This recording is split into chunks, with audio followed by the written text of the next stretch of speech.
Je lis dans Lamentation de Jérémie chapitre 3, versets 21 à 23, il est écrit.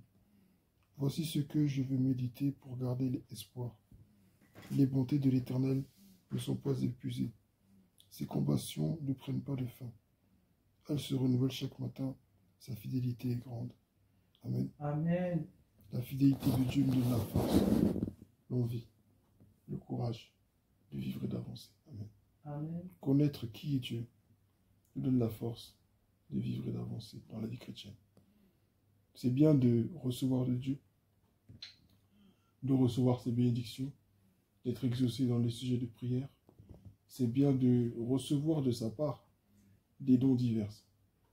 Mais il est encore mieux de le connaître lui personnellement.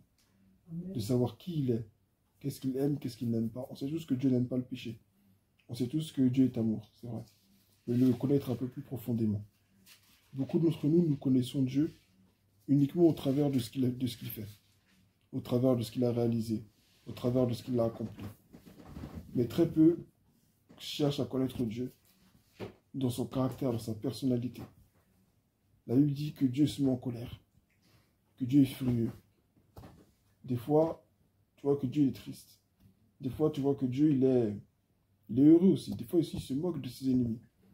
Tout ça, c'est la personnalité de Dieu. Amen. Beaucoup de gens vont dire, non, Dieu ne fait pas ci, Dieu ne fait pas ça. Non, Dieu ne fait pas ceci, Dieu ne fait pas cela. Mais si c'était intéressé, ne serait-ce qu'un tout petit peu à la personnalité de Dieu, il ne dirait pas à un franc Christ, pourquoi tu te mets en colère? Comme si la colère ne venait pas de Dieu, comme si la colère n'existait pas chez Dieu. Ou pourquoi est-ce que dire que non, Dieu ne rit pas. J'ai entendu des chrétiens dire que Dieu ne rit pas. Dieu est Dieu, Dieu est saint, Dieu ne rit pas. Ça n'a rien à voir. De quoi vous parlez? Dieu lui dit, il se rit de ses ennemis. Amen. Amen. Dieu n'est pas un Dieu qui est contre l'humour. Dieu, c'est pas parce qu'il est Dieu aussi qu'il est amour qu'il ne peut pas se mettre en colère. La Bible dit que il est lent à la colère mais riche en bonté. Donc s'il est lent à la colère et riche en bonté, ça ne veut pas dire qu'il ne se met jamais en colère. Ça veut dire qu'il prend plus de temps que nous pour se mettre en colère. Parce qu'il sait que quand il va se mettre en colère, là, c'est pour tout casser. Quand il va se mettre en colère, là, c'est pas pour c'est pas pour te caresser l'épaule. Amen. Amen. Dieu aussi se met en colère. On a vu Jésus dans le temple. Pour l'exemple, pourquoi être le caractère de Dieu, on a qu'à regarder à Jésus. Il est rentré dans le temple, il a tout cassé. Parce que les gens, ils faisaient quoi? Ils vendaient. Est-ce que c'est un lieu où il faut vendre des choses? Est-ce que c'est le moment? Est-ce que c'est un lieu où il faut vendre des choses? Il y a plein d'espaces dans la ville pour faire du commerce. Et vous, c'est la maison de Dieu que vous choisissez. Jésus, il est rentré là-bas, il a tout cassé. Les gens ont dit, mais est-ce là un de tes prodiges que tu es en train de faire? Les gens n'ont rien compris. Amen. Amen. Parce que le chrétien, c'est être doux, amen, alléluia. Dieu est bon, on a un sourire jusqu'aux oreilles. Et c'est ça être chrétien. Être chrétien, c'est pas ça.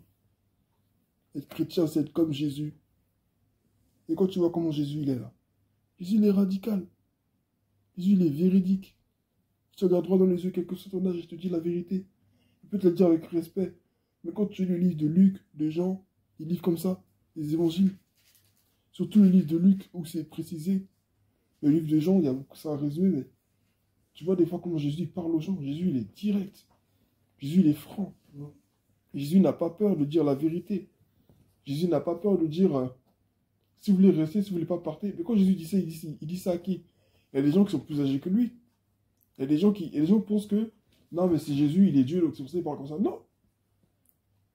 La Bible même dit, les personnes âgées, il faut les reprendre, mais avec respect. Donc c'est dire que c'est pas parce que quelqu'un est plus âgé que toi que tu ne peux rien lui dire. Non, c'est un grand frère, non, c'est une grande sœur. Non.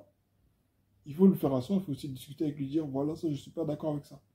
Ça, je n'aime pas. Ça, j'aime. Ça, je n'aime pas. Jésus, c'était pas quelqu'un qui avait la bouche fermée du matin au soir.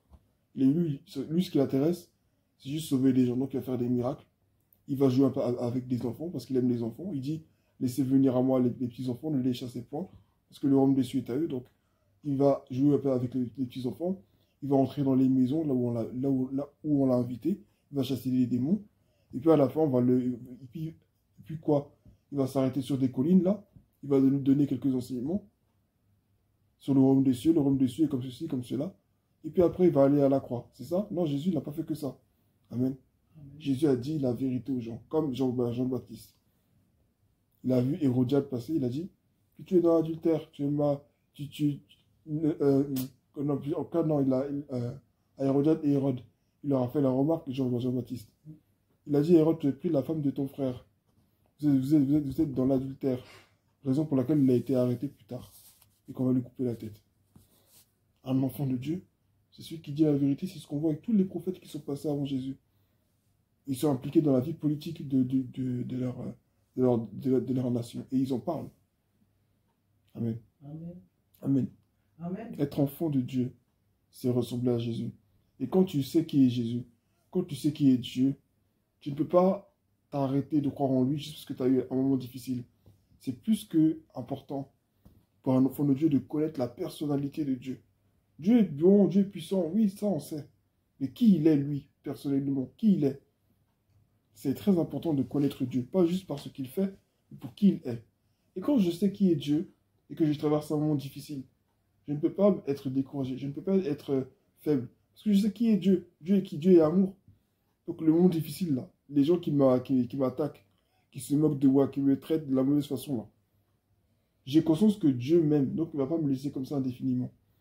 J'ai conscience que Dieu est amour, que Dieu est un défenseur. Là, il dit quoi? Il dit, à moi la vengeance, à moi la rétribution. Quand tu dis ça, tu comprends que Dieu, il aime lui-même prendre la défense des gens. Dans sa personnalité, dans sa manière de réfléchir, Dieu, c'est quelqu'un qui aime prendre la défense des gens. Il n'aime pas qu'on travaille à sa place. De son caractère, c'est un de ses traits de caractère, Dieu n'aime pas qu'on fasse les choses à sa place. Dieu préfère lui-même prendre les devants et faire les choses. Mais quand toi tu vas faire là, il ne va pas te défendre aussi. Amen. Amen. Donc c'est important de connaître qui est Dieu. Il dit, voici ce que je veux méditer pour garder espoir. Les bontés de l'Éternel ne sont pas épuisées. Ses compassions ne prennent pas de fin. Pourquoi elles ne prennent pas de fin? Pourquoi ses bontés sont épuisées? Il dit les bontés de qui? De l'Éternel. Il parle de l'Éternel. Donc l'Éternel, c'est celui qui n'a ni commencement ni fin. Donc c'est normal que tout ce qui est en lui là, tout ce qui vient de lui aussi, n'a ni commencement ni fin aussi. Amen. Donc c'est pour ça qu'il est important de savoir qui est Dieu. Ici, Jérémie est en train de nous rappeler que lui, il a compris qui est Dieu. Et c'est pour ça qu'il garde espoir. Non, c'est important, j'écoute pour ce sujet, Dieu ne m'écoute pas. Dieu ne me répond pas. Si tu as conscience que le Dieu à qui tu parles là, il est amour, il est paix, il est joie, il est Dieu, et que tu ne t'attaches pas juste à ce qu'il va te donner, mais à lui, à qui il est, immédiatement tu as espoir, immédiatement tu as cette force d'avancer parce que tu sais qui il est. Il dit, elle se renouvelle chaque matin, que sa fidélité est grande. Dieu est un Dieu fidèle. Dieu n'aime pas la trahison. C'est-à-dire quoi? Que Dieu aussi n'aime pas la trahison aussi. C'est-à-dire que Dieu n'aime pas les gens qui donnent des paroles en l'air. Dieu est un Dieu fidèle. Ça veut dire beaucoup de choses. Amen. Amen. Donc apprenons à lire, à travers de la Bible, le caractère de Dieu. Qui est Dieu? Dieu, c'est pas juste celui qui a créé les cieux et la terre. Ça c'est ce qu'il a fait. Mais c'est pas juste, tu n'as pas juste regardé ça pour dire, ah bah tiens, Dieu est Dieu. Non. C'est vrai, il a fait des choses extraordinaires dans la vie. Et on le voit, c'est vrai. Mais pour connaître Dieu, tu ne peux pas te limiter à regarder à ce qu'il a fait. Non, Jésus a fait des miracles. Non, mais Jésus, il a fait ceci. Jésus, il a fait cela. Et là, je finis par là, parce que c'est très important. Pourquoi les gens, à votre avis, n'arrivaient pas à discerner ce que si Jésus faisait quelque chose de bien ou non? Parce que eux, ils connaissaient les œuvres de Dieu. Ils ne savaient pas qui était Dieu lui-même personnellement. Amen. Amen. Ils ne connaissaient pas le caractère de Dieu. Non, Dieu, c'est la loi. Non, Dieu, il est comme ci. Non, Dieu, c'est ceci, c'est cela. Dieu n'a pas fait ça avec d'autres personnes. Donc, si tu fais ça, c'est que c'est de la sorcellerie. Donc, quand tu sais qui est Dieu, s'il dit que ses bontés se renouvellent chaque matin, c'est-à-dire que ces bontés d'hier, là, ce n'est pas les bontés d'aujourd'hui. Et les bontés d'aujourd'hui, ce n'est pas les mêmes bontés de demain. C'est des bontés nouvelles. Amen. Amen. Donc Dieu, chaque jour, là, il est prêt à faire des choses différentes. Eux, parce qu'ils voient Jésus qui prenait de la boue avec sa salive, qui mettait ça sur les yeux de quelqu'un, oh, c'est de la sorcellerie. Ah non, mais parce que Jésus, il chasse des démons. Donc, ah non, c'est de la sorcellerie. Mais quand tu sais qui est Dieu, tu sais de quoi il est capable. Mais nous faisons l'inverse. Nous nous contentons de savoir que Dieu est puissant, Dieu fait des miracles. Ah oui, parce qu'il fait des miracles. Ah, il est un Dieu puissant parce qu'il fait des miracles. Ah, non, c'est pas comme ça que ça se fait en réalité. Nous devons chercher à savoir qui il est. Et ça va nous aider à avoir une relation plus profonde avec lui. Qui est Dieu, réellement? C'est le thème de mon message. Qui est Dieu? Qui est Dieu? C'est très important. Ils ne savaient pas qui était Jésus. C'est pour ça qu'ils l'ont critiqué comme ça. S'ils savaient réellement qui était Jésus, eux-mêmes, ils auraient demandé, apprends-nous à faire des miracles. Dis-moi un peu plus sur toi. Mais quand il parlait, non, il blasphème.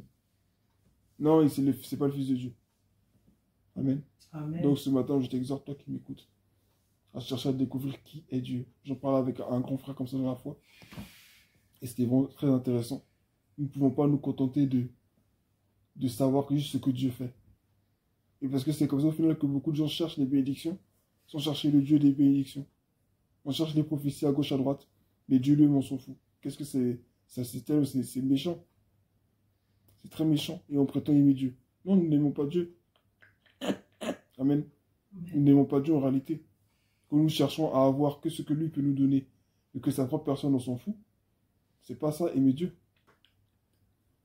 Amen. Amen. Donc, recherchons à savoir qui il est. Cherchons à le connaître lui personnellement, en passant du temps avec lui. Tu peux lui demander ce qu'il aime, ce qu'il n'aime pas. Tu ouvres ta Bible, tu vois. Quand Israël a voulu un roi, Dieu a dit quoi? Ce peuple s'est détourné de moi, ce peuple m'a abandonné. Tu vois la tristesse de Dieu. Mais il y a des chrétiens aujourd'hui qui n'ont pas encore compris que Dieu peut être triste. Non, mais il est Dieu, donc Dieu ne peut pas être triste. Bah si. Bah, si, il pleure, il rit. Il est Dieu. Dis-toi que si Dieu lui-même, si la tristesse, la colère, tous ces sentiments-là n'existent pas en lui, tu peux pas les avoir. Tout ce que c'est des sentiments qu'il a créés. Mettons, le péché a altéré les sentiments de l'être humain. Donc, mettons, il y a quoi? Il y a la dépression, il y a des envies de suicide, des trucs bizarres qui n'existent pas normalement en Dieu. Amen. Amen. Mais sinon, Dieu, il est joie, Dieu, il est paix, Dieu, il est amour, mais il est aussi tristesse, il est aussi colère. Dieu est aussi vengeur. Amen. Amen. Donc, nous devons chercher à connaître qui est Dieu. Si tu sais qui il est, il y a des choses que tu ne feras pas. Mais il y a des choses aussi que tu feras parce que tu sais qui il est. Et tu le feras sans pour autant, sans forcément attendre qu'il te le rende. Mais tu auras cette relation plus profonde avec lui. Parce que tu sais qui est Dieu. Cherche à savoir qui est Dieu. Ça va changer ta vie chrétienne. Que le Seigneur soit béni. Amen. Amen.